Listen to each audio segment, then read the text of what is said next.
reflections about the topic that I choose. So I choose the topic entitled the levels of policy making, because as a person, we have a lot of experiences in terms of especially in terms of policy. So I have a lot of realizations nung sinusuri ko ang topic na to, dahil na nalaman ko or nagkaroon ako ng knowledge about the individual policy na pwede pala tayong mag-implement ng ating policy para sa sarili natin, to build strong foundations para sa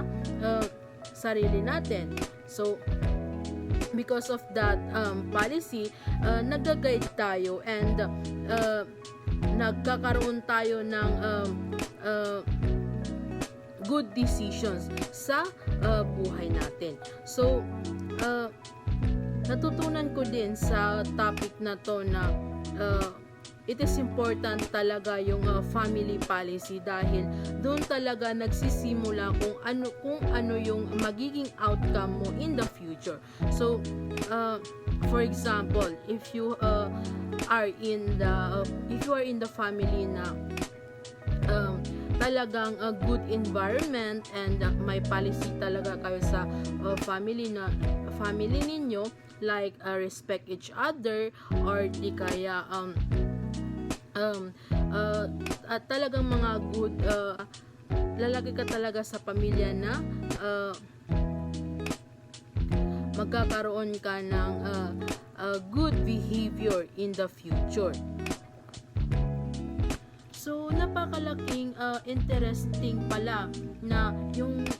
policy na to is napakalaking impact sa buhay natin or sa family natin or sa community na ginagalawan natin,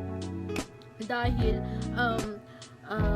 napaka-importante yung pag-implement ng policy para sa ating ikakabuti, dahil may sinusunod tayo ng rules and regulations na makakatulong na maging mabuti tayo, or maging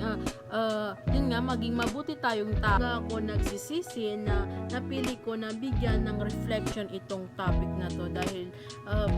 napakalaking tulong sa akin na maintindihan na pwede pala tayong mag-set ng policy in every situations na in every situation na alam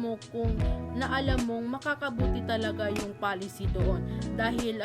it can lead us to make a right decisions in every matters.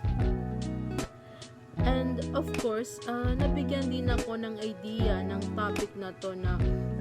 in the future, if magkakaroon ako ng family, kailangan talagang mag-set ng policy sa family, dahil para yun sa ikakabuti ng relationship